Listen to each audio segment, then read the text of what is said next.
Hello and welcome to the show. We are back at the top of Mount Chiliad with some more cars that we're going to race down the side of the mountain. This week it is all with the Beach Bum DLC cars. So up first we have the BF Bifter, probably my favourite name for a car in a video game ever. It's a fantastic name. Anyway, this should be pretty damn good. I've messed about with one of these online. I've driven this online quite a bit, and it was very, very good off-road. It's probably one of the best overall cars I've driven online. So I was expecting to get a pretty damn quick time out of this vehicle. It is based on a dune buggy, so it should be fairly good off-road through this first section, first time around, and it was going really quite well. Problem is, it is very, very light. And while that is good for speed, as you saw there, it hit a cougar and it basically spun the car. That's a problem when it comes to this sort of off-roading. While it's sort of good if you're just messing about, if you're actually trying to get down somewhere particularly quickly like we are here, there are some problems. I don't know how I got away with that.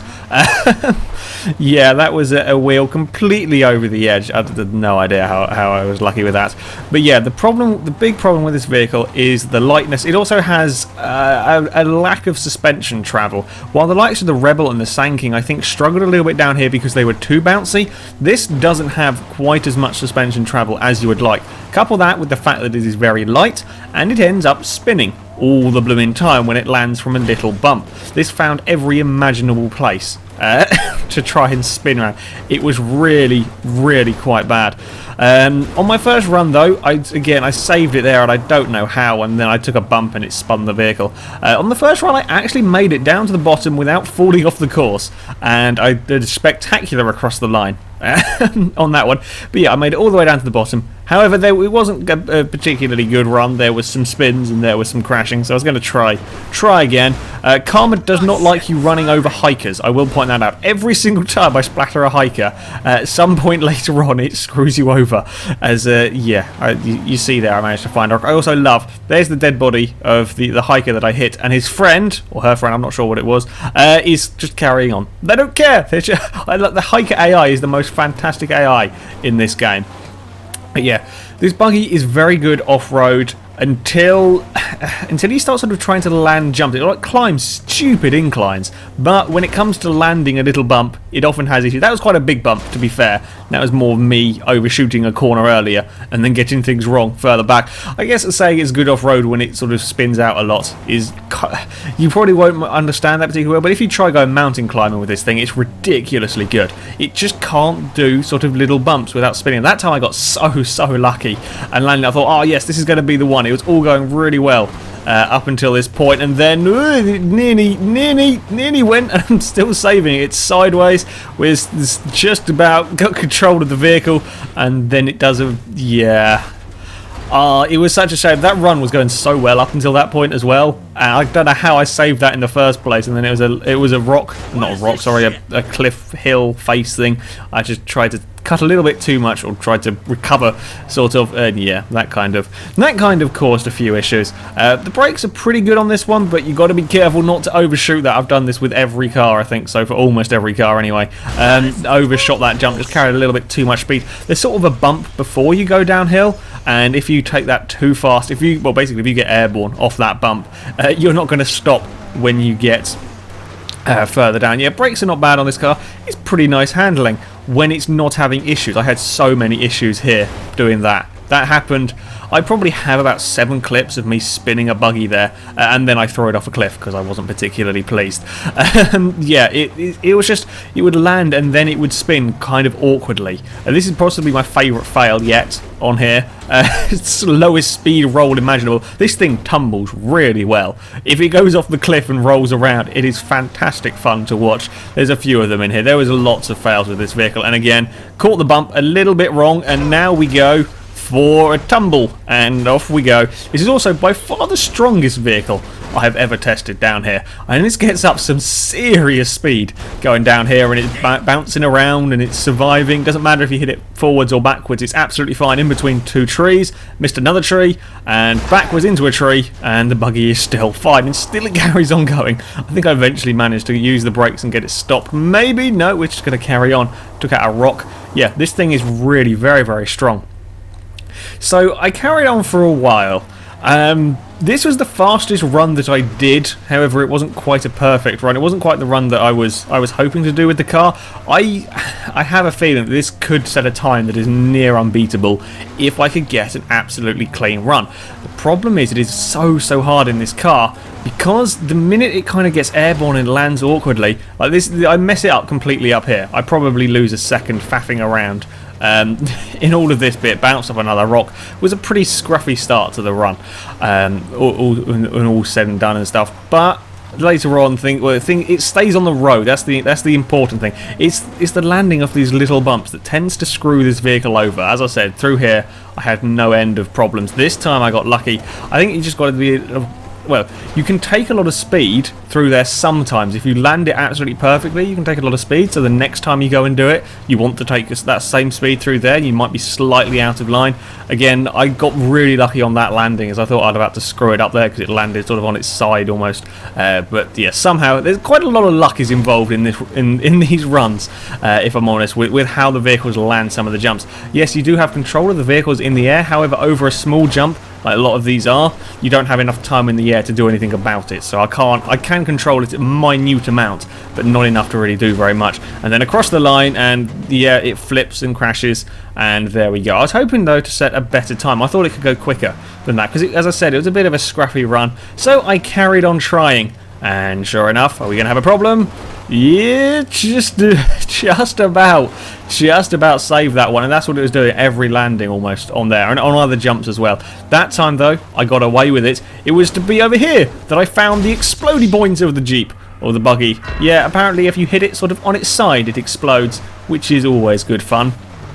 As we come around the final corner here, again, it spun, and I was pretty fed up. This took probably an hour and a half of me trying with this buggy. I got bored of this car. Yeah. Well, now you're going to see my feelings towards this car at the end of it.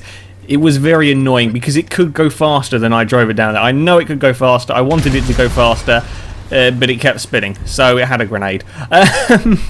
Yeah, it's a good car off-road if you don't really mind it occasionally spin. You don't lose too much time if it spins around. You can just flick it in reverse or just sort of do a J-turn almost on the move and get it going again. So if you're just messing about, it's fine. If you're actually trying to set a decent off-road time, it's irritating, incredibly irritating. Up next, we have the Kalahari. I'm not sure what this is supposed to be. I don't know what this is. It kind of looks a bit like those safari trucks that people go in. Yeah, I'm not entirely sure what this is used for. Either way, I was hoping for more luck with this. I'd never even driven this vehicle until this challenge. Also, this is a completely standard one I think you get from the game if you're in single player. There is a few things you can do with this one, sort of upgrade wise. Managed to take out a hiker who does quite an amusing little spin there. You'll just about see. It was lovely driving this after the buggy, whatever it's called, Bifter. That's the one. This was just a good off-road vehicle. Not as fast accelerating, not as fast in a straight line as the buggy, not quite as good brakes, I don't think, as the buggy, though it's always hard to tell with cars at different speeds when they're approaching these corners. Look at that perfect slide around the hairpin. Yeah, it was just a generally nice car, and this is still on my first run with it, and everything was going really rather well. I'm not sure if this is four-wheel drive or not. I forgot to check. I always forget to blooming check with these cars. But four-wheel drive isn't a huge thing when it comes to going down the hill. It doesn't matter too much if it's four-wheel drive or not. What matters is if it's got good suspension so that it doesn't bounce around. Also, I think weight is playing a pretty big factor in this. I'm sorry, hiker. I just ate. I killed quite a few hikers in this run. There was a lot of them spawning on these runs. Yeah, suspension and weight seem to be a big thing. If the car's too light or the vehicle's too light, it has a problem. And of course, if it's not got off-roady, well, it depends on the suspension. This has pretty much the perfect sort of suspension for it. It's not so bouncy as the Rebel and the Sand King and the like, but it's not sort of like the buggy in some of the cars that have, of course, sort of road suspension, and then they kind of just bounce off bumps. Yeah, the most dramatic thing of the entire run with this was the after the finish line trying to make the gap. Yeah, it was a really very, very easy car to drive down there. First time with it, and it was fairly straightforward. No, it's not the fastest vehicle in the world, but it's so easy driving that down the mountain. And our final vehicle, it is the Paradise van with a big shark on the side of it because of reasons of sharks. That's it. This one, I was expecting this to be a bit of a pain to get down the mountain. Especially after driving that lovely Kalahari. It was a lovely thing to drive. So yeah, I was going to give this one a go. Don't think we've had a van. We haven't had a van on this before. Of course, this is not going to be as quick as either of them, really. It's not the fastest thing in the world. There is another problem with the van, and that is to do with weight distribution. As the engine and everything is in the front, it is a rather large vehicle, and there's nothing in the back. It is somewhat front heavy, and you really notice it over some of these bumps. Whenever you take a jump in this thing, it is instantly wanting to nosedive. Yes, if it was a bigger jump, I could correct it with the in-air controls, but there's not enough time. Also, the brakes are terrible. It really doesn't get stopped very well. I mean, the Kalahari was probably similar speed to this. Maybe this is a little bit slower than the Kalahari, but yeah, this thing does not get stopped. I mean, it is a bit bigger, a bit heavier vehicle, but now you'll see just how much of a problem. Every time you go over a bump, it's nose diving, and then of course it's skidding along the floor on its front bumper, and then you have absolutely no control, and it tumbles down the mountain and does the slowest rollover ever. You can also tell how annoyed I'm getting, or how fed up I'm getting of driving cars down the mountain by how quickly I end the clip. By this point, it had taken a while. While this wasn't actually that bad, after spending forever with that buggy, I just wanted to get done with these. And again, you'll see going over a jump, it just nosedives, and then we go up to a front flip down the mountain. Yeah, when it does that, you're in trouble. However, it really didn't take too long. With the Paradise. The really tricky bit of this run, well, for this vehicle anyway, is this first section. This is where some of the bigger bumps are, because the jumps further down, you're either going slower, or the one that's really fast towards the end, you actually have enough airtime to sort of level the vehicle, or you have just about enough airtime to level the vehicle out. It's a bit touch and go. If you've got a fast enough vehicle and you've got enough airtime, you should be alright, but in this, it was a little bit close. But yeah, once you get past the first section of this, the rest of it is fairly straightforward. Partly to do with the fact that this isn't a particularly fast vehicle, and provided you're not doing anything stupid with the brakes, you should be alright. I'm getting the hang of doing the slides around the hairpin turn there as well. It's a little bit awkward getting it around here, a little bit less manoeuvrable than the buggy and the Kalahari. But yeah, it wasn't too bad. I mean, it was a van, it was a bit slow, it was a little bit wonky weight distribution, but on the whole, not too bad. Again, you can see there, even though I was going slowly, it was wanting to nosedive. You know, the advantage with this vehicle being heavier is that it doesn't have the same problems of bouncing around over all the tiny little bumps. So yeah, it's throwing up some interesting things, this course. While yes, some of the vehicles that shouldn't be particularly good off-road are actually doing quite well because of the way the physics work. I mean, that suspension on this should be utterly destroyed, and with a lot of the cars shouldn't actually survive it down here. But because that sort of damage isn't modelled in the game, they actually don't do too badly. And we come around the final corner again, not the most dramatic of runs really. With the van, and there it is across the line. And I tried to do the celebratory spin across the thing and the gap, and then it failed, and I couldn't get it stopped, and we slide off a little bit. Yeah, the brakes are no good in this. But yeah, all the vehicles made it down to the bottom of the mountain eventually. The buggy is not fun. Well, no, it is fun when you're just messing around. It's not fun when you try and do something serious. Like when it spins, you can flick it around very, very quickly, but of course it ruins a run. Whereas the other vehicles, this van, for instance, isn't going to have a problem with spinning because it actually got a bit of weight to it.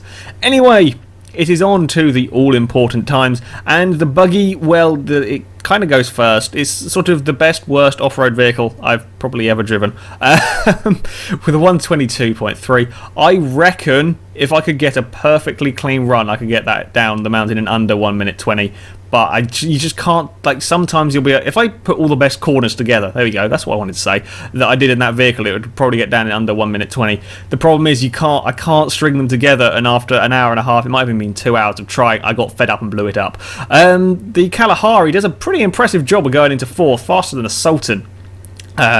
On the first blooming run with it as well. That's really quite a nice vehicle to drive. The Paradise amazingly goes into 7th. Wasn't expecting it to be quite that far up the leaderboard. But yeah, it beats out the likes of the Rebel and the Sand King because it's got that little extra weight to it. It doesn't bounce around as much, and that means you can go a little bit faster, despite the fact overall it's quite a slow vehicle, sort of accelerating and braking wise.